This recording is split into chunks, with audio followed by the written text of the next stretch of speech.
तो मोटिवेशन आज हम नया टॉपिक स्टार्ट करेंगे।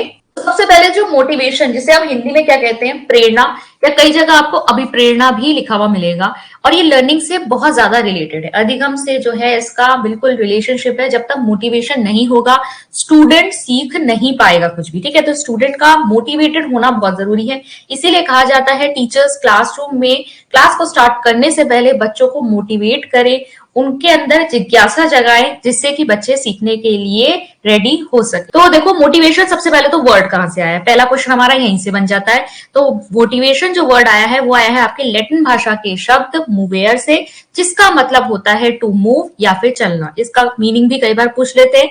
तो मोटिवेशन वर्ड कहां से आया है, लैटिन भाषा के शब्द मूवेयर से आया है, और इसका मतलब क्या है, चलना। ठीक है, अब थोड़ी डेफिनेशंस देखते हैं। तो आपकी लहे की डेफिनेशन है कि it is an internal or state or condition that activates and gives direction to our thoughts, feelings and actions. ठीक है, प्रेरणा एक ऐसी मनोशारीरिक अथवा आंतरिक प्रक्रिया है। ठीक है, क्योंकि हमारे अंदर से भी मोटिवेशन आता है, और कई बार ऐसा भी है कि हमारे सामने कोई रिवॉर्ड होता है जिसको प्राप्त करने के लिए हम मोटिवेटेड होते हैं। तो लेकिन ये मनोशारीरिक अवस्था कुछ ना कुछ हमारे अंदर से आ रही है, कोई प्रक्रिया जो किसी आवश्यकता की उपस्थिति में प्रादुर्भूत होता है। आवश्यकता की उपस्थिति में आप किसी काम को करने के लिए तब मोटिवेटेड फील करोगे जब आपको उसकी नीड लगेगी। अगर आपको किसी चीज की नीड ही नहीं है तो आप उस काम को करना ही नहीं चाहोगे। ठीक है, तो ये जो हमारी इच्छा जो जागृत होती है कि हम किसी काम की ओर बढ़ें या उस काम को करने के लिए खड़े हो जाएं, तो वो क्या है आपका, वो आपके लिए तब होगी जब आपको उस चीज की आवश्यकता होगी, नीड होगी। यह ऐसी क्रिया की ओर गतिशील होती है जो आवश्यकता को संतुष्ट करती है। ठीक है, तो हमारी आवश्यकता जिस चीज से संतुष्ट हो रही है उसी को प्राप्त करने के लिए आप क्या करोगे, काम करोगे। फिर ऑलरेडी की एक डेफिनेशन है, motivation is a process by which learners internal energies are directed towards various goal objects in his or her environment. ठीक है, एक अधिगम कर्ता की जो आंतरिक ऊर्जा है, ठीक है, उसके अंदर जो एनर्जी है वो किस तरफ लगा देगा, वो अपने लक्ष्य की तरफ लगा देगा। ठीक है, मोटिवेशन वो प्रोसेस है, अगर कोई बच्चा है वो क्लास में फर्स्ट आना चाहता है तो अपनी सारी एनर्जी किसकी तरफ लगाएगा, क्लास में फर्स्ट आने के लिए। उसे जो जो काम जरूरी है करने के लिए बार बार उसे अपना एक प्लान बनाना होगा, उसे रिवाइज करना होगा, उसे स्टडी करना होगा रेगुलरली। तो वो सारी चीजें करेगा जिससे कि वो अपने लक्ष्य की ओर बढ़ सके। गुड्स की डेफिनेशन है, motivation is the process of arousing, sustaining and regulating activities. Good की डेफिनेशन भी काफी इंपॉर्टेंट है, इस पर से आपके एमसीक्यू बन जाते हैं। ठीक है, किसी कार्य को आरंभ करने, जारी रखने और नियमित बनाए रखने की प्रक्रिया को अभिप्रेरणा कहते हैं। ठीक है, काम को स्टार्ट करोगे जब आप उसके लिए मोटिवेटेड होगे, उस काम को जारी रखोगे अगर आप मोटिवेटेड होगे। कई लोग का ऐसा होता है ना, बीच में मोटिवेशन खत्म हो जाता है, तो आप क्या करोगे, किसी काम को आरंभ करोगे, जारी रखोगे और नियमित बनाए रखोगे। ठीक है, यानी आप क्या करोगे, स्टार्ट आपने किसी काम को किया, अब आप अगर मोटिवेटेड रहोगे, through out the process motivated रहोगे, तभी आप उसको जारी रखोगे और कंटिन्यूअसली नियमित बनाए रखोगे, यानी रेगुलेट करोगे अपनी एक्टिविटीज को। रेगुलेट करने का मतलब क्या है, वही एक्टिविटीज करोगे जो आपको गोल की तरफ लेके जा रही है। ठीक है, वो एक्टिविटीज नहीं जो आपको आपके गोल से दूर लेके जाएंगी। तो ये डेफिनेशंस के अकॉर्डिंग कुछ आपका मोटिवेशन है। मोटिवेशन की कुछ कैरेक्टरिस्टिक्स देखते हैं। ठीक है, प्रेरणा के लक्षण क्या होते हैं। सबसे पहले देखो, इट इज गोल डायरेक्टेड। सबसे पहला है, प्रेरणा आपके अंदर तभी जागृत होगी जब आपके सामने कोई गोल होगा या कोई लक्ष्य होगा। तो सबसे इंपॉर्टेंट है कि आपके सामने एक लक्ष्य जरूरी होना चाहिए जिसकी तरफ आप अभिप्रेरित होके कार्य करेंगे, और हमेशा आपके जितने भी कार्य आप करते हो वो आपको आपके लक्ष्य की ओर लेके जाते हैं। यानी अभिप्रेरित व्यवहार जो होता है, अभिप्रेरित व्यवहार किसकी तरफ होता है, अभिप्रेरित व्यवहार हमेशा किसकी तरफ डायरेक्टेड होगा, लक्ष्य की तरफ। ठीक है, हमेशा लक्ष्य की तरफ जाएगा। इट इंक्लूड्स एनर्जी चेंजेस, इसमें ऊर्जा परिवर्तन शामिल है। अब ऊर्जा परिवर्तन देखो कैसे, जब आप अंदर से आपके अंदर कोई आवश्यकता आई, ठीक है, आप क्या खाली खाली कुछ महसूस करो, आपके अंदर कोई चीज की को अर्ज है, आप एक तरह से अर्ज कहते हैं इंग्लिश में, एक इच्छा है एक चीज को प्राप्त करने की, आपको उसकी कमी महसूस हो रही है, तो अब आपके अंदर एक एनर्जी, एक ऊर्जा जागृत हो गई कि आप उस चीज को प्राप्त करो। अब आप उठोगे, उसके लिए कार्य करोगे, बीच में आप वो अपनी एनर्जी सारी कहाँ लगा रहे हो, उस प्रोसेस में आप सारी एनर्जी इसमें इन्वेस्ट कर रहे हो उस लक्ष्य को प्राप्त करने में। ये जो एक अंदर से एंग्जाइटी, एक चिंतन की स्थिति, जो एनर्जी आपके अंदर आ रही है वो कहां से आ रही है, ऊर्जा, वो आपको आ रही है कि आपके अंदर आवश्यकता है किसी चीज को प्राप्त करने की, वो चिंता आपके अंदर से, एंग्जाइटी आपके अंदर से वो आ रही है। ठीक है, फिर इसके बाद जैसे जैसे आप अपने लक्ष्य की तरफ बढ़ोगे और अपने लक्ष्य को प्राप्त कर लोगे, यहाँ पर क्या होगा, आपके एनर्जी क्या होगी, यहाँ पर कम होगी क्योंकि आपके अंदर संतुष्टि आ गई है। ठीक है, जब जब आपकी नीड सेटिस्फाई हो जाती है, तब आपके अंदर वो जो उद्वेलन की स्थिति थी, जो चिंता आपके अंदर थी, एंग्जाइटी थी, वो सेटिस्फाई हो जाती है, शांत हो जाती है। तो इस थ्रू आउट द इस प्रोसेस में क्या है, आपके अलग अलग तरह के ऊर्जा परिवर्तन हो रहे हैं। ठीक है, फिर है आपका मोटिवेटेड बिहेवियर कंटिन्यूअस होता है। अभिप्रेरित व्यवहार निरंतर होता रहेगा और तब तक होता रहेगा जब तक आप अपने लक्ष्य को प्राप्त नहीं कर लेते। ठीक है, तो पहले आप अपने लक्ष्य को प्राप्त जब तक नहीं कर लोगे, तब तक आपका मोटिवेटेड बिहेवियर जारी रहेगा। फिर है आपका motivated behaviour induces selected response. प्रेरित व्यवहार चयनित प्रतिक्रिया को प्रेरित करता है। अब चयनित प्रतिक्रिया का मतलब क्या है, यानी कि आप ऐसी एक्टिविटीज करोगे जो आपको आपके लक्ष्य की तरफ ले जाएंगी, ऐसी एक्टिविटीज से बचोगे जो लक्ष्य से दूर ले जाएंगी। जैसे कोई व्यक्ति है जो सिविल सर्विसेज की तैयारी कर रहा है, ठीक है, आईएएस एग्जाम क्रैक करने की तैयारी कर रहा है, वो लगातार उस अपना एक पूरा टाइम टेबल उसने बना रखा है, पूरा शेड्यूल है जिसके अकॉर्डिंग वो चलता है, और बीच में मान लो किसी दिन उसको पूरा रिवाइज करना है टॉपिक, लेकिन उसके दोस्त आए, वो कहने लगे चल यार फिल्म देखने चलते हैं। अब क्या होगा, अगर वो अंदर से मोटिवेटेड है कि नहीं मुझे अभी सब चीजें छोड़कर अपने आईएएस के ही प्रिपरेशन को महत्व देना है, तब तो वो क्या करेगा, वो नहीं जाएगा अपने दोस्तों के साथ और अपना रिवीजन पूरा करेगा।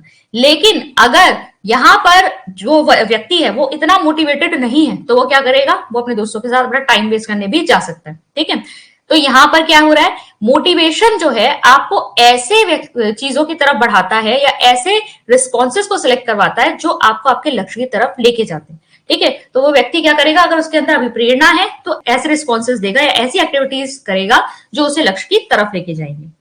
फिर है मोटिवेशन कैन बी इंटरनल और एक्सटर्नल। अभी इसकी बात करेंगे कि मोटिवेशन आंतरिक भी हो सकता है, हमारे अंदर से भी, और बाहर भी ऐसी कोई चीज हो सकती है जिसकी तरफ हम काम करें। और दूसरी बात, मोटिवेशन कैन बी पॉजिटिव और नेगेटिव। ये आपका इसी के लिए, जो इंटरनल होता है वो पॉजिटिव होता है और जो एक्सटर्नल होता है वो नेगेटिव होता है। तो यहां से हमारी क्या क्या चीजें निकल के आए, सबसे पहले तो प्रेरणा, अभिप्रेरित व्यवहार कैसा होता है, लक्ष्य निर्देशित होता है, ऊर्जा परिवर्तन इसमें शामिल है, व्यवहार जो है निरंतर होता रहेगा और तब तक होता रहेगा जब तक लक्ष्य प्राप्त ना कर लिया जाए। ठीक है, फिर प्रेरित व्यवहार चयनित प्रतिक्रिया को प्रेरित करता है, वही रिस्पॉन्सेस सेलेक्ट करोगे आप जो आपको आपके लक्ष्य की तरफ लेके जाएंगे, और आंतरिक भी हो सकता है, बाहरी भी हो सकता है, सकारात्मक भी हो सकता है, नकारात्मक भी हो सकता है। अब इस मोटिवेशन के घटक यानी कंपोनेंट्स क्या है, सबसे पहला कंपोनेंट है इसका नीड। नीड यानी कि आवश्यकता। ठीक है, जब तक आपके अंदर नीड अराइज नहीं होगी, आपको किसी चीज की आवश्यकता नहीं होगी, ठीक है, तब तक आप उसके लिए कार्य नहीं करोगे। खाना तभी खाओगे जब भूख लगेगी। जब हमें किसी चीज की कमी महसूस होती है, किसी चीज का अभाव महसूस होता है हमें अपने अंदर, ठीक है, तो वो हमारे अंदर क्या उत्पन्न कर देता है, एक तनाव की स्थिति उत्पन्न कर देता है, जिसे मैं एंजाइटी कह रही थी। ठीक है, तो एक तरीके का तनाव वो उत्पन्न कर देता है, टेंशन उत्पन्न कर देता है, और हम इस तनाव को दूर करने के लिए, अपने असंतुलन की स्थिति को वापस से संतुलन में लाने के लिए हम क्या करते हैं, कार्य करते हैं। ठीक है, तो हमारी ये जो नीड्स होती हैं, ये दो तरह की नीड्स होती हैं। पहली नीड्स होती है प्राइमरी नीड, दूसरी होती है सेकेंडरी नीड्स। हिंदी में क्या कहते हैं, प्राथमिक आवश्यकताएं और गौण आवश्यकताएं। ठीक है, प्राथमिक आवश्यकताएं वे आवश्यकताएं हैं जिन्हें हम क्या कहेंगे, फिजियोलॉजिकल नीड्स भी कह सकते हैं या बायोलॉजिकल नीड्स भी कह सकते हैं।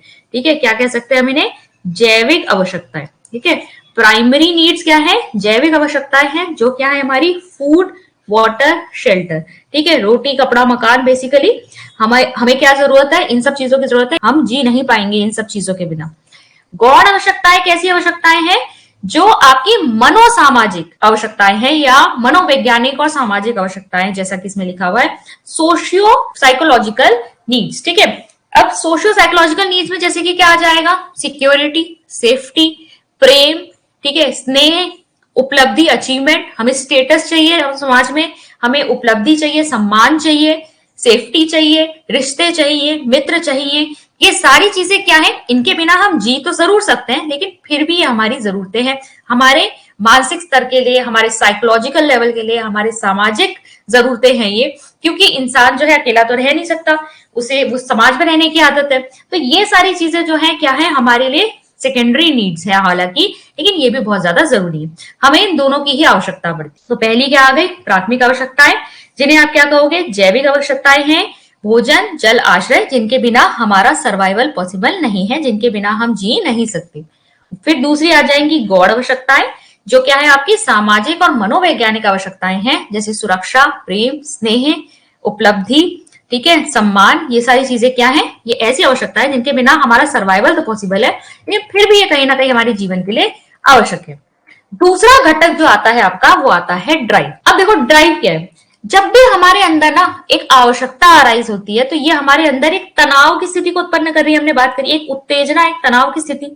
ये उत्तेजना, ये जो तनाव की स्थिति है ना, इसी को ड्राइव या चालक कहा गया है।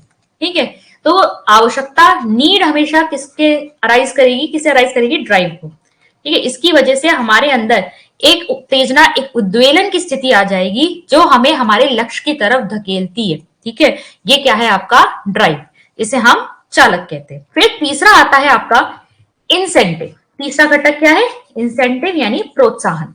अब प्रोत्साहन क्या है, जब भी कोई व्यक्ति अपने इस चालक से अभिप्रेरित होकर अब कार्य करेगा तो बीच बीच में उस काम को करने में उसे क्या मिलेंगे, उसे प्रोत्साहन मिलेंगे। ठीक है, जिस भी काम की तरफ वो बढ़ रहा है, जैसे कोई बच्चा जो है क्लास में फर्स्ट आना चाहता है तो बीच बीच में वो क्या करेगा, पढ़ाई जब कर रहा है तो टेस्ट भी अच्छा देगा। ठीक है, तो टेस्ट में भी जब अच्छा वो करता है तो टीचर्स से और जो अपने पेरेंट्स से उसको प्रोत्साहन मिल रहा है, वो भी उसके लिए क्या काम करता है, एक फ्यूल का काम करता है, जो उसे और भी ज्यादा अपने लक्ष्य की तरफ उसे प्रोत्साहित करता है, उसके फ्यूल की तरह काम करेगा और वो और भी ज्यादा तेजी से अपने लक्ष्य की ओर बढ़ने के लिए सक्रिय हो जाएगा। तो ये क्या है आपका इंसेंटिव।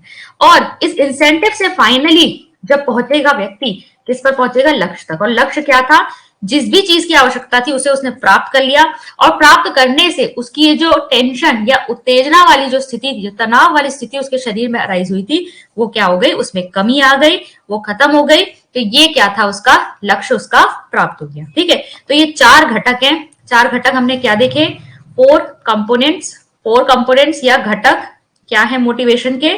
पहला क्या है आपका नीड, या जिसे हमने क्या कहा, आवश्यकता।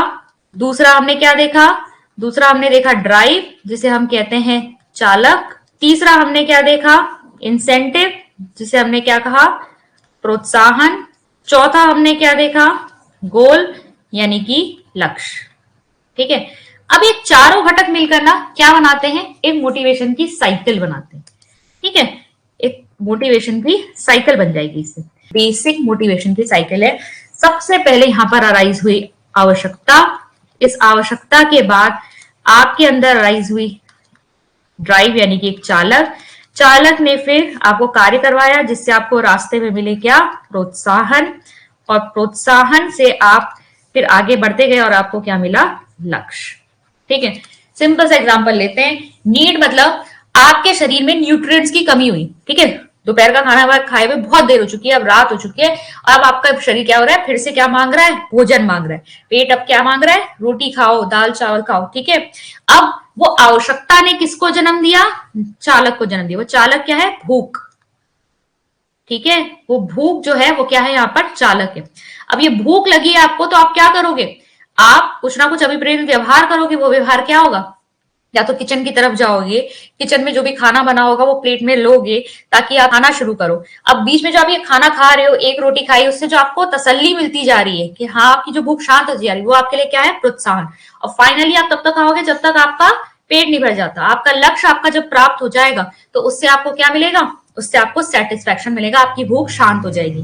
लेकिन कभी भी लाइफ में हम एक जगह पे रुकते नहीं। जैसे ही हम एक लक्ष्य की प्राप्ति करेंगे, हमारे अंदर किसी और तरह की नीड जो है वो अराइज हो जाएगी। तो इसी तरीके से ये आपका मोटिवेशन का साइकिल चलता रहता है। ठीक है, एक नीड को हम पूरा करते हैं, फिर दूसरी नीड अराइज हो जाती है, फिर तीसरी नीड अराइज हो जाती है। इसी तरीके से ये पूरा आपका मोटिवेशन का साइकिल चलता रहता है। इसी मोटिवेशन के साइकिल को कभी कभी थोड़ा और डिटेल में लिख देते हैं। ठीक है, जैसे कि नीड ने आपका, यहाँ पे देख लेते हैं, हिंदी वाले देख लो, आवश्यकता ने आपके अंतर्नोद भी आपका वो होता है, आपका प्रणोद या अंतर्नोद भी आपका चालक ही होता है। ठीक है, प्रणोद या अंतर्नोद, तो अंतर्नोद या चालक या प्रणोद की स्थिति जो है वो उत्पन्न करी। इससे आपके अंदर क्या आ गया, चालक। देखो चालक क्या हुआ ना, कभी कभी ऐसा नहीं होता, आवश्यकता जैसे आई आपकी, मैंने कहा न्यूट्रिएंट की कमी आपके शरीर में हुई, यानी कि जब आपका दोपहर का खाना खाए हुए बहुत टाइम हो चुका है, अब शरीर को क्या चाहिए, फिर से भूख लग रही है। तो आपके अंदर जो भूख लगी, कभी कभी हम क्या करते हैं, हम भूख को भी बर्दाश्त करने में लगे हुए, हाँ अभी उठते हैं, अभी खाते हैं, लेकिन फिर एक स्थिति ऐसी आती है कि भाई अब नहीं रुका जाएगा, अब तो बस खाना ले आओ। वो क्या है आपका फाइनल उद्वेलन की स्थिति, अराउजल। अब एक आप ऐसी स्थिति पे पहुंच चुके हो, अब आप बर्दाश्त नहीं कर सकते, अब तो आपको कुछ काम करना ही है, ठीक है। तो फिर वो उद्वेलन की स्थिति में पहुंचे, फिर आपने लक्ष्य निर्दिष्ट व्यवहार किया, अभिप्रेरित व्यवहार, उससे आपको मिली उपलब्धि और उससे आपके अंदर क्या आई, उद्वेलन में कमी, ठीक है। आपने खाना खाना शुरू किया, खाना खाते खाते इसका फाइनली जब आपका पेट भर गया तो आपके उद्वेलन में कमी आ गई, ठीक है। लेकिन फिर वही होता है, लक्ष्य या आपने एक बार प्राप्त कर लिया तो वे यहीं नहीं रुकेंगे, फिर आपके अंदर किसी और तरीके की नीड अराइज हो जाएगी, तो अब आप उसे पूरा करने में लग जाएंगे। अब आगे बढ़ते हैं टाइप्स ऑफ मोटिवेशन पे। तो आपके दो टाइप के मोटिवेशन होते हैं। पहला आया आपका इंट्रिंसिक मोटिवेशन। इंट्रिंसिक मोटिवेशन यानी कि आपका आंतरिक अभिप्रेरणा, इसको हम नेचुरल मोटिवेशन या पॉजिटिव मोटिवेशन भी कहते हैं, हिंदी में कहते हैं प्राकृतिक या सकारात्मक अभिप्रेरणा। अब सकारात्मक या आंतरिक, आंतरिक का मतलब ये है कि जिसका जो केंद्र होता है, नियंत्रण केंद्र मतलब जो लोकस, केंद्र, डायरेक्शन कहां से मिल रहा है, वो अंदर से मिल रहा है, वो व्यक्ति के अंदर उपस्थित है, ठीक है। जैसे कि कोई बच्चा जो है वो क्लास में फर्स्ट आना चाहता है, उसके अंदर से इच्छा है, तो क्या हो गया, वो इंट्रिंसिकली मोटिवेटेड है, ठीक है। ऐसी मोटिवेशन को पॉजिटिव इसलिए कह रहे हैं क्योंकि यहां पर बाहर से कोई भी फैक्टर जो है उसकी मोटिवेशन को खराब नहीं कर सकता, उसे खुशी मिल रही है, अंदर से एक सेटिस्फेक्शन मिल रहा है अपने लक्ष्य को प्राप्त करने का, तो यहां पर वो बाहर किसी चीज के ऊपर डिपेंडेंट नहीं है, तो हमेशा एक सोर्स ऑफ एनर्जी, एक ऊर्जा का स्रोत उसके अंदर से आता रहेगा और ऐसा व्यक्ति अपने लक्ष्य को जरूर प्राप्त कर लेता है, ठीक है। और प्राकृतिक भी इसीलिए कह रहे हैं क्योंकि व्यक्ति के अंदर मौजूद है। यहीं पर अगर मैं कहूं कि अगर किसी बच्चे को यह कहा जाए कि तुम फर्स्ट आके दिखाओ तो हम तुमको साइकिल देंगे, उसके पेरेंट्स उससे ये कह रहे हैं कि अगर तुम क्लास में फर्स्ट आते हो तो तुमको साइकिल मिलेगी, तो बच्चा उस साइकिल के लिए क्या कर रहा है, अब पढ़ाई कर रहा है, तो यहां पर ये मोटिवेशन कैसा हो गया, एक्सट्रिंसिक, ठीक है। आर्टिफिशियल या नेगेटिव, बाह्य अभिप्रेरणा, कृत्रिम अभिप्रेरणा या नकारात्मक अभिप्रेरणा, जो व्यक्ति के बाहर उत्पन्न है, यानी कि यहाँ पर जो नियंत्रण केंद्र है वो जीव के अंदर ना होकर जीव के क्या है, बाहर है। बाहर से आप कोई रिवॉर्ड उसके सामने रख रहे हो कि तुम ये करके दिखाओ तो हम तुमको फिर ये रिवॉर्ड देंगे, ठीक है। तो यहां पर क्या हो गया, इसे आर्टिफिशियल कह रहे हैं क्योंकि बाहर से कोई रिवॉर्ड मिल रहा है, जो सेंटर ऑफ कंट्रोल जहां पे हो रहा है वो क्या है, व्यक्ति के बाहर उपस्थित है, व्यक्ति के अंदर नहीं है। तो इससे क्या होता है, इसे नेगेटिव इसलिए कह रहे हैं कि जैसे ही आप रिवॉर्ड वहां से रिमूव कर दोगे, अगर आपने कोई रिवॉर्ड वहां पे नहीं रखा तो बच्चा आप काम नहीं करेगा उस लक्ष्य के लिए, यानी कि यहाँ पर बच्चे का जो काम करना या अभिप्रेरित व्यवहार है वो किसके ऊपर डिपेंड कर रहा है, वो बाहर से किसी रिवॉर्ड के ऊपर डिपेंड करता है, और जैसे ही आपने रिवॉर्ड हटाया तो बच्चा काम नहीं करेगा। तो ये चीज क्या होती है, ये एक नेगेटिव पॉइंट होता है, क्योंकि हमेशा आपको किसी ना किसी चीज की आपको अर्ज होगी कि आपको ये चीज मिलेगी तभी आप काम करोगे, और अगर आपके पास से वो रिवॉर्ड हटा दिया जाए तो आप काम नहीं करोगे। तो ये थोड़ा गलत होता है, क्योंकि हमेशा हर चीज के लिए रिवॉर्ड या ट्रॉफीज जो है आपके लिए अवेलेबल नहीं होती है, ठीक है। तो ये क्या हो गया, नेगेटिव मोटिवेशन हो गया। कृत्रिम भी इसीलिए क्योंकि बाहर से कोई रिवॉर्ड है, नेचुरल तो है नहीं, बच्चे के अंदर से नहीं आ रही है, बाहर से किसी रिवॉर्ड को प्राप्त करने के लिए वो ये काम कर रहा है, तो ये कृत्रिम हो गया। इसीलिए हमने पढ़ा था ना कि प्रेरणा आंतरिक भी हो सकती है, बाहरी भी हो सकती है, लक्षणों में पढ़ा था, और सकारात्मक भी हो सकती है, नकारात्मक भी हो सकती है, ठीक है। इस पर क्वेश्चन कैसे आता है वो भी बता देती हूँ। इस पर एक तो क्वेश्चन आपसे एग्जाम्पल के फॉर्म में भी पूछ लेते हैं कि एक लड़की जो है वो अपने एग्जाम में बहुत अच्छा करना चाहती है, इसके लिए वो रेगुलरली पढ़ाई कर रही है, और भी इस तरह की चीजें लिखी होंगी, तो वो किस तरह का मोटिवेशन उसमें पाया जाएगा, तो वो आपको क्या बताना है, यहाँ पे इंट्रिंसिक है कि एक्सट्रिंसिक है, ठीक है। अब हम कर लेते हैं इसकी कुछ थ्योरीज। तो सबसे पहली आपकी जो थ्योरी है उसको हम देख लेते हैं, पहली आपकी इंस्टिंक्ट थ्योरी, ठीक है। इंस्टिंक्ट थ्योरी या फिर हिंदी में इसे क्या कहते हैं, मूल प्रवृत्ति का सिद्धांत, मूल प्रवृत्ति का सिद्धांत।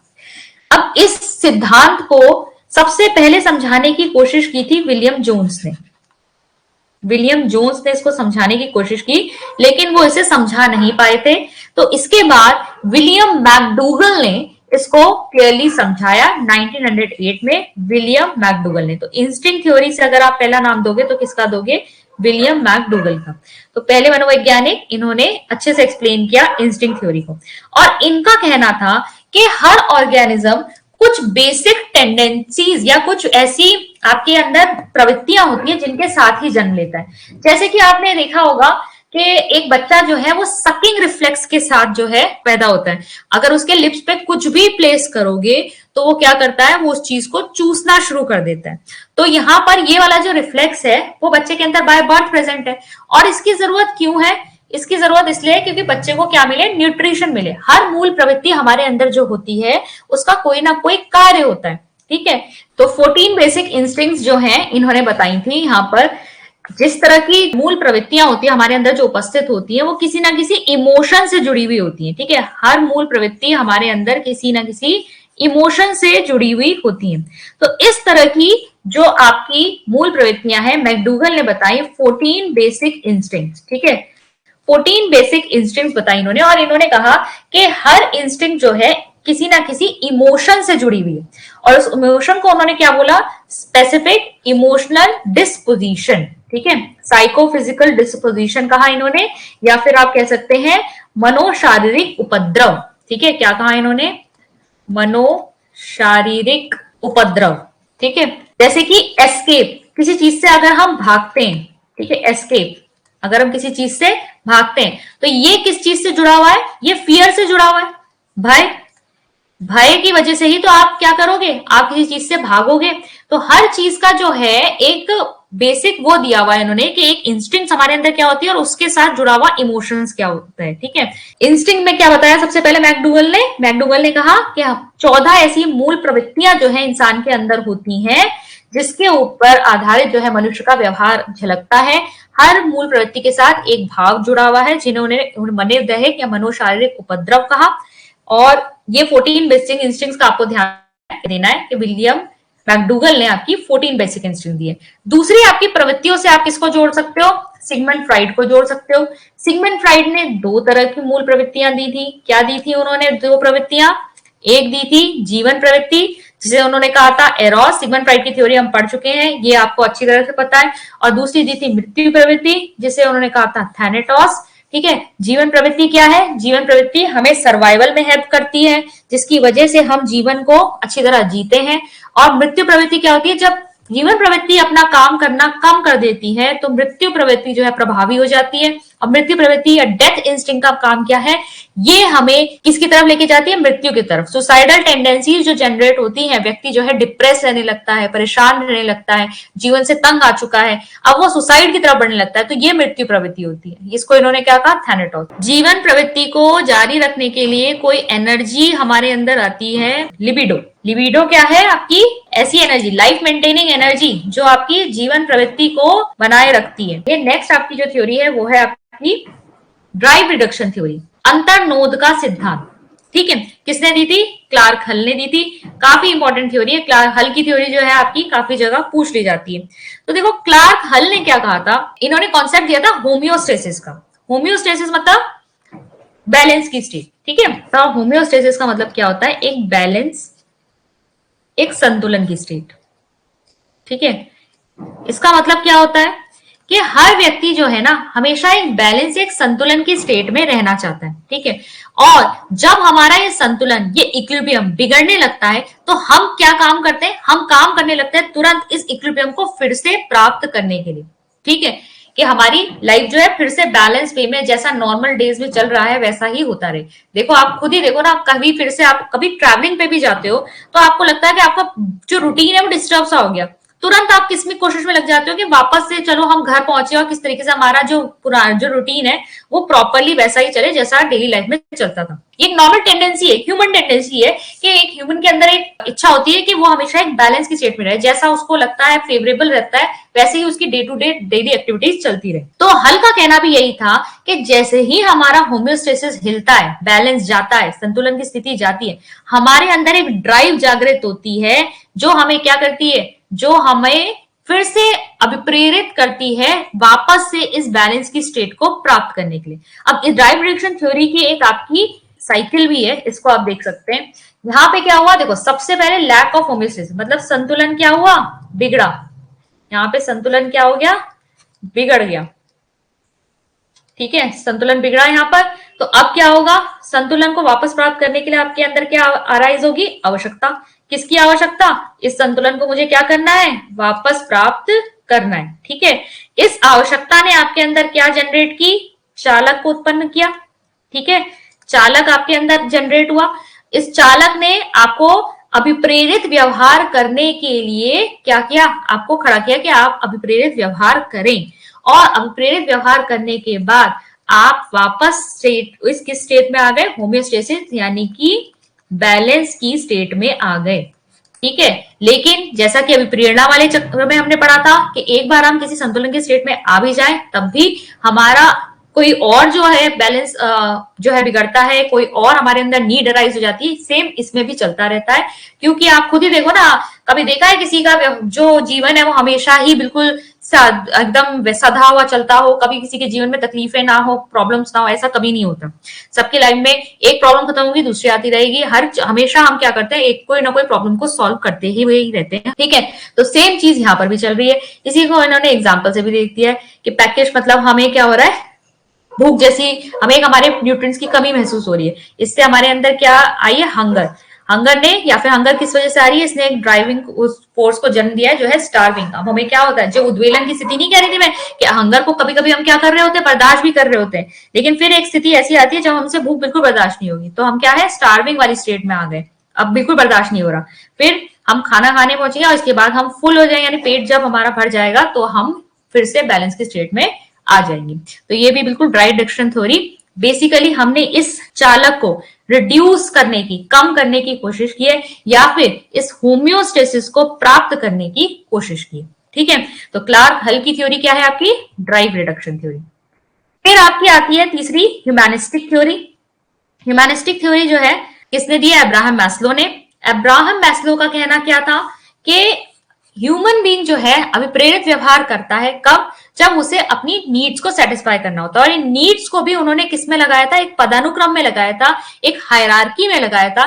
जो नीड हमारे लिए ज्यादा इंपॉर्टेंट होगी हम पहले उसको जो है पूरा करेंगे, उसके बाद अन्य नीड्स की तरफ बढ़ते हैं, और इस हायरार्की को पूरा करते हुए ही हमारी लर्निंग होती है। हम लर्निंग में भी पढ़ते हैं, वैसे आपकी मैस्लो की बेसिकली मोटिवेशन में पढ़ी जाती है। तो देखो, सबसे पहले कौन सी नीड होती है, फिजियोलॉजिकल नीड्स, हमारी शारीरिक आवश्यकताएं, food, water, warmth, rest, basically रोटी कपड़ा मकान, जिनके बिना हम जी नहीं सकते, हमें ये बिल्कुल चाहिए ही चाहिए।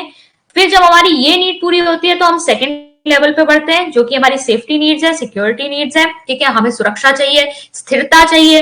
ये जो चीजें हमें फर्स्ट लेवल में मिली है ये स्थिर होनी चाहिए। ऐसा नहीं है कि आज हमारे पास खाने को है कल है ही नहीं। सेफ्टी तो है ही, दूसरों से, समाज से, अगर कुछ जो उसके अराजक तत्व है उन लोगों से भी सेफ्टी चाहिए। ये है आपकी तीसरी need, belongingness and love needs, जहां पर हमें रिश्ते, नाते, रिलेशनशिप ये सब चाहिए।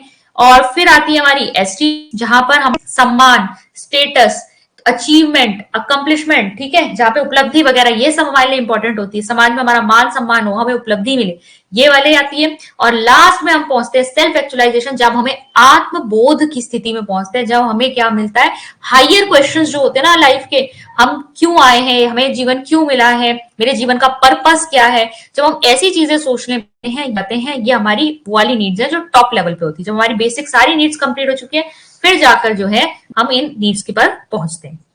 ठीक है, और फिर आपकी फोर्थ आती है गोल ओरिएंटेशन थ्योरी, लक्ष्य अभिविन्यास सिद्धांत। ये सिद्धांत बेसिकली आप कॉग्निटिव साइकोलॉजिस्ट से जोड़ सकते हो, जो आपके संज्ञानात्मक पक्ष के जो आपके विचार प्रवर्तक होते हैं। ठीक है, संज्ञानात्मक जिन्होंने विचारधारा दी है, कॉग्निटिव साइकोलॉजिस्ट, उनसे आप जोड़ सकते हो। इनका कहना था कि मोटिवेशन जो है ना, इसमें आपके कॉग्निटिव स्किल्स भी लगते हैं। ठीक है, आपके संज्ञानात्मक कौशल भी यहाँ पर लगाए जाते हैं। कैसे लगाए जाते हैं, गोल ओरिएंटेशन से पहले हमें क्या समझ में आ रहा है, कोई भी व्यक्ति कोई काम करेगा तो वो किसके लिए करता है, किसी ना किसी लक्ष्य के लिए करता है। कोई ना कोई हमारा लक्ष्य होता है जिसके लिए हम हमेशा कार्य करते हैं। ठीक है, अब यहाँ पे कॉग्निटिव स्किल्स यानी संज्ञानात्मक कौशल कहां से आ गए, ये जो लक्ष्य हमने निर्धारित किया है ये हम सोच समझ कर ही तो करेंगे, है ना। तो यहाँ पर हमारे संज्ञानात्मक कौशल है काम आ जाते हैं। ठीक है, संज्ञानात्मक कौशल हमारे कैसे काम आ रहे हैं, देखो कोई भी व्यक्ति जब कोई अपने लक्ष्य चुनता है तो पहले वो ये भी तो देखेगा क्या मेरा इस चीज में इंटरेस्ट है, क्या मैं इसकी तरफ जा सकता हूं, मेरी आर्थिक परिस्थितियां कैसी हैं, या मेरे समाज में किस तरीके के जो है मेरे को अवसर मिल रहे हैं, क्या मैं इस चीज तक पहुंच सकता हूं। तो ये सारी चीजें सोच समझकर ही तो एक व्यक्ति अपना लक्ष्य तय करता है। और जब व्यक्ति सोच समझकर अपना लक्ष्य तय करता है तो इसका मतलब इसमें सारे के सारे संज्ञानात्मक कौशल जो है शामिल है। और एक बार अगर हमने अपना लक्ष्य जो है सोच समझकर तय कर लिया तो हम तब इसके तरफ जो है बढ़ेंगे और मोटिवेट होकर, अभिप्रेरित होकर कार्य करेंगे। तो इनका कहना क्या था कि गोल सेटिंग जो है वो मोटिवेशन प्रोसेस की है। सबसे पहला कार्य जो हमें करना होता है अभिप्रेरित होकर व्यवहार करने के लिए, वो है हमारे लक्ष्य का निर्धारण करना।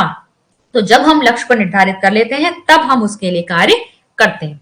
ठीक है, तो ये कहना था किसका, गोल ओरिएंटेशन थ्योरी, कॉग्निटिव साइकोलॉजिस्ट का। ठीक है, मैं आपको एक आध चीजें और समझा देती हूँ।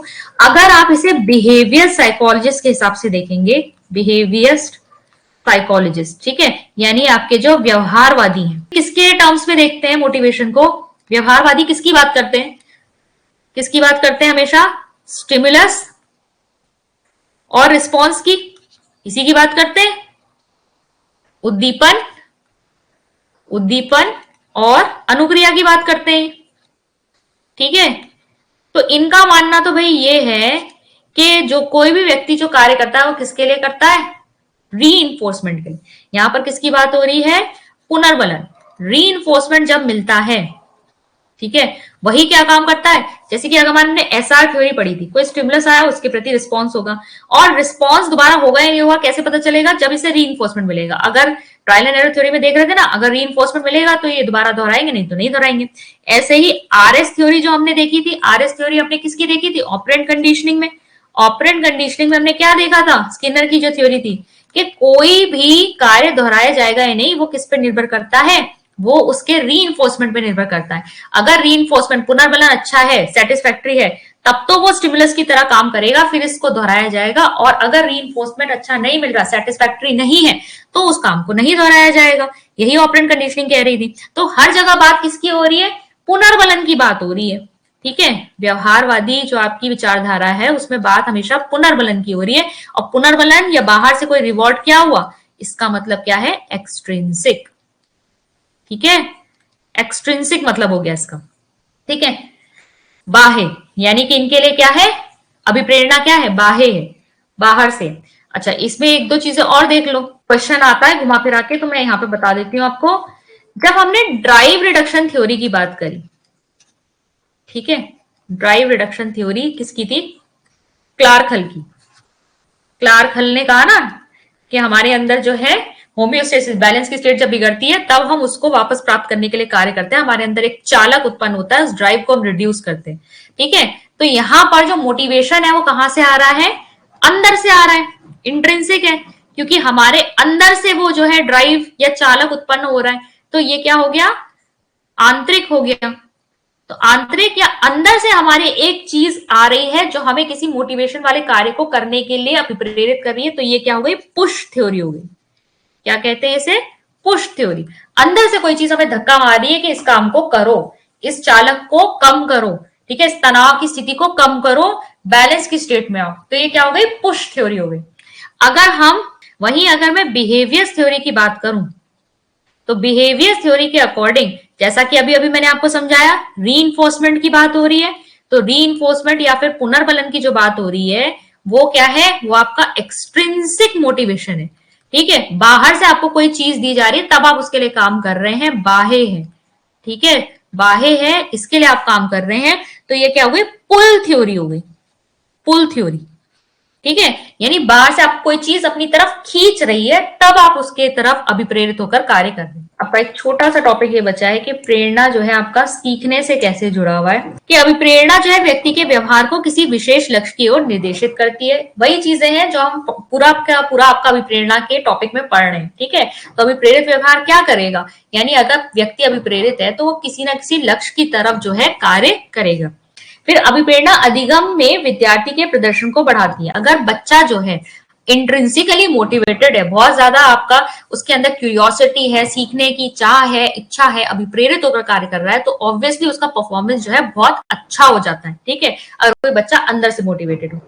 तीसरा है, अभिप्रेरणा अधिगम की संज्ञानात्मक प्रक्रियाओं को प्रभावित करता है। तो मोटिवेशन से क्या हो रहा है, आपके कॉग्निटिव प्रोसेस जो है लर्निंग के, वो आपके इंप्रूव होते हैं। कॉग्निटिव प्रोसेस कैसे इंप्रूव हो रहे हैं आपके, क्योंकि आप क्या करोगे, हम देख रहे हैं, देखो यहाँ पर वैसे तो देखा जाए थ्रू आउट द प्रोसेस आप सोच समझकर ही कार्य कर रहे हो। अगर आपको अपनी किसी विशेष प्रकार की आवश्यकता को शांत करना है, और आप उसी कार्य को, जैसे कि हम देखा कि ऊर्जा परिवर्तन है, इसमें चयनित जो रिस्पॉन्सेज हैं आपके सिलेक्टेड रिस्पॉन्सेज को ही आप सिलेक्ट करते हो। तो यहाँ सब में आपके क्या आ रहे हैं, आपकी संज्ञानात्मक प्रक्रियाओं का ही तो यूज हो रहा है, कॉग्निटिव प्रोसेस ही आपके यूज हो रहे हैं। आप सोच समझकर वही क्रियाएं करेंगे जो आपको अपने लक्ष्य की तरफ लेके जाती है।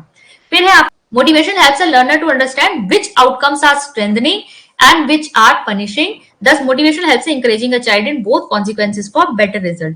तो मोटिवेशन से देखो क्या मिलता है, बच्चे को समझ में आता है कि कौन से जो आपके कार्य हैं वो उसे उसके लक्ष्य की तरफ लेके जा रहे हैं, और कौन से ऐसे कार्य हैं जो उसे उसके लक्ष्य से दूर कर रहे हैं। ठीक है, उसको जो प्राप्त करना है उससे दूर कर रहे हैं। इसकी वजह से बच्चा जो है प्रोत्साहित होता है और दोनों ही तरीके से क्या होता है, बेटर रिजल्ट लाने की कोशिश करता है। दोनों ही तरफ से क्यों, मतलब उसे कॉन्सिक्वेंसेस, अपने परिणाम पता चल रहे हैं ना, कौन से काम से मुझे क्या रिजल्ट देखने को मिला।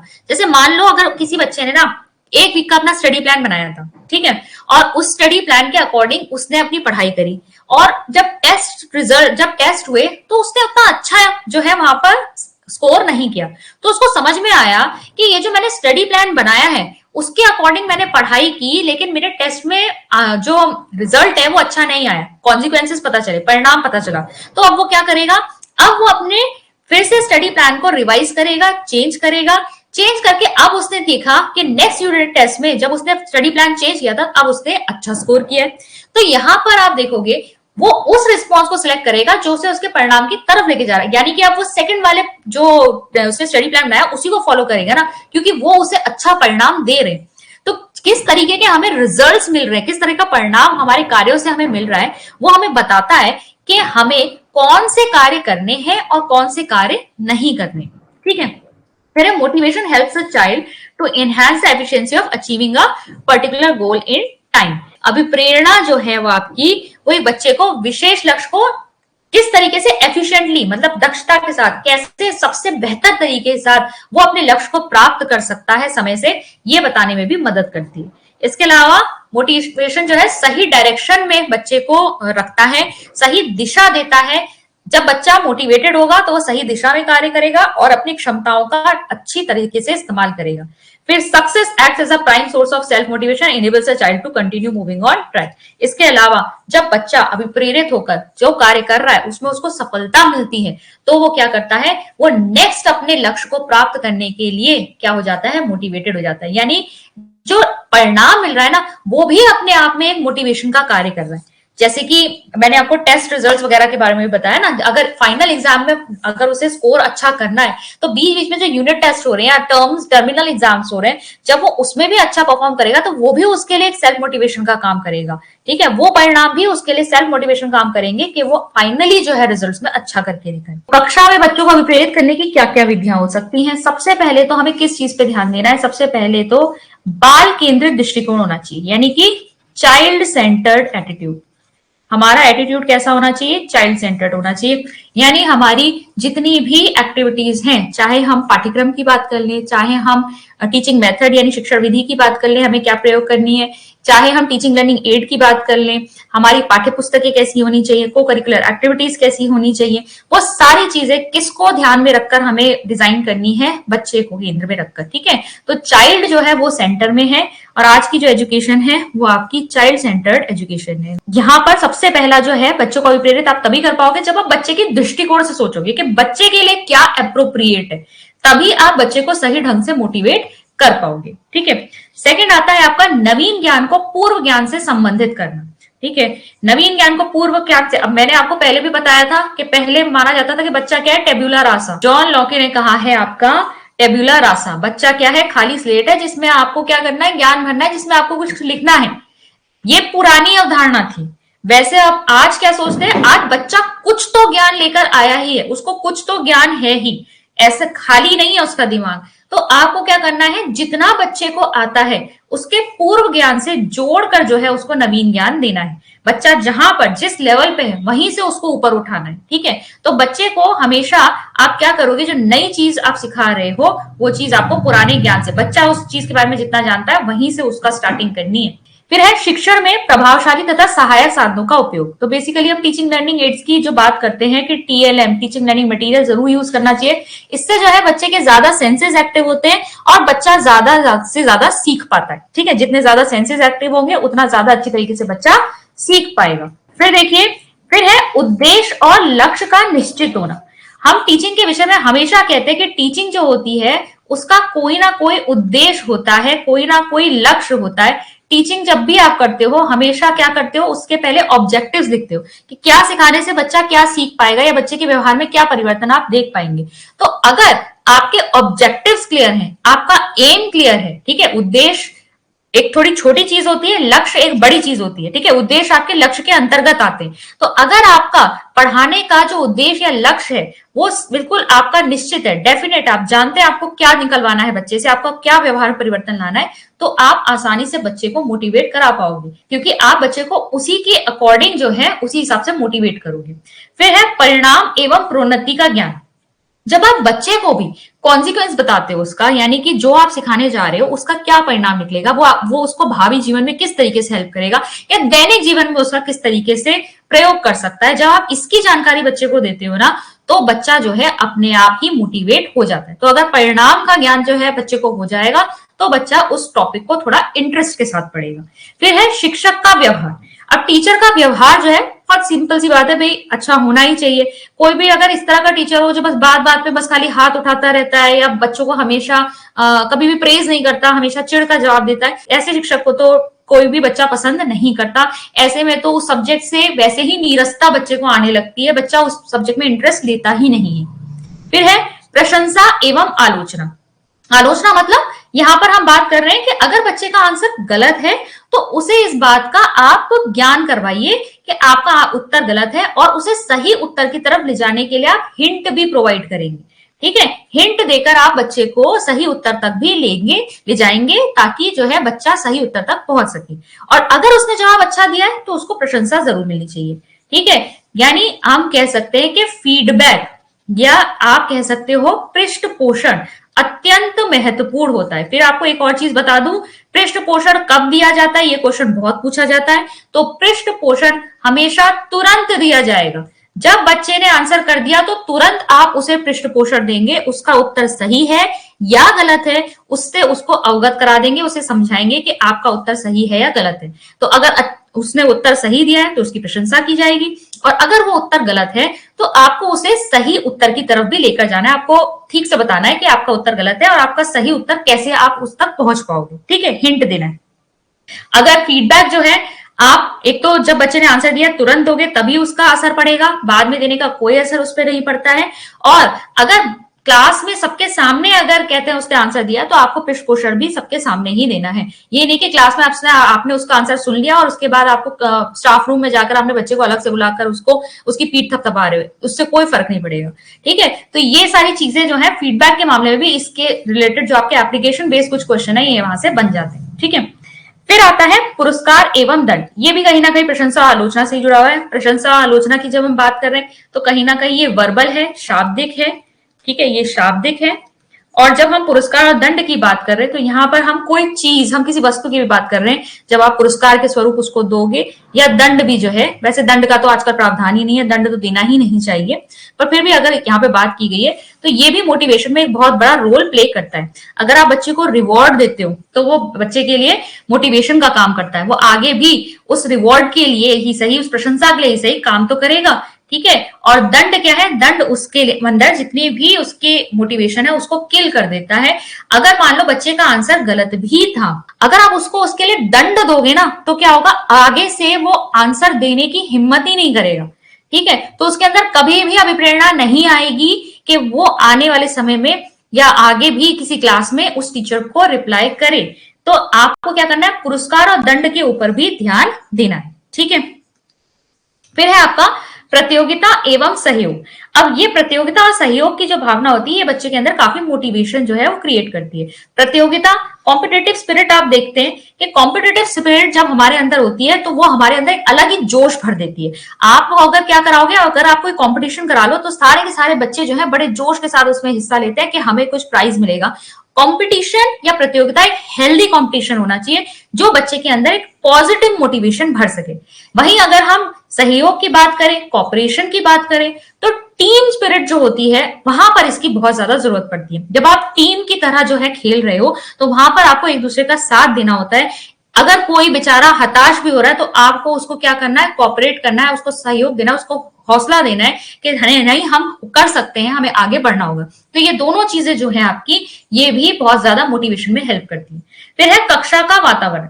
जो आपका क्लासरूम एनवायरनमेंट है वो बहुत अच्छा होना चाहिए, तभी बच्चा जो है मोटिवेटेड फील करेगा। अगर क्लासरूम में हल्ला हो रहा है, डिस्ट्रैक्शंस हैं, बाहर कोई प्लेग्राउंड के बाहर देख रहा है, खिड़कियां खुली हैं और मतलब वहां पर जो है हल्ला गुल्ला जो है बच्चों के कान में पड़ रहा है, तो बच्चा जो है कभी भी अटेंटिव नहीं हो पाएगा और इससे जो है बच्चे का मोटिवेशन कम हो जाता है। ठीक है, उसे टॉपिक में इंटरेस्ट ही नहीं आता, उसका एक लय या रिदम ही नहीं बन पाती। फिर है उचित दृष्टिकोण का विकास।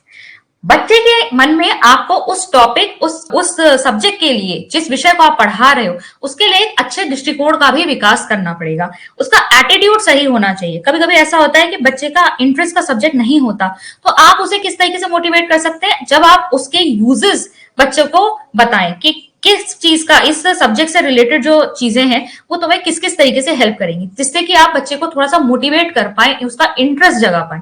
ठीक है, जब बच्चे को उसकी उपयोगिता दिखेगी तो बच्चे का जो दृष्टिकोण है उस सब्जेक्ट को लेके चेंज हो जाएगा।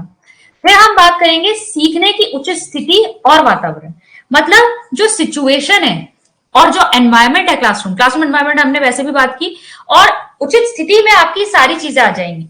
किस टॉपिक को किस तरीके से पढ़ाना है, कहां पर पढ़ाना है। कभी कभी साइंस के कुछ ऐसे टॉपिक्स होते हैं जो आप खुले वातावरण में भी पढ़ा सकते हैं, आप ग्राउंड में ले जा सकते हैं बच्चे को, वहां पर जाकर आप बच्चों को कुछ हेल्दी एनवायरनमेंट के साथ जो है आप अच्छे तरीके से सिखा सकते हैं।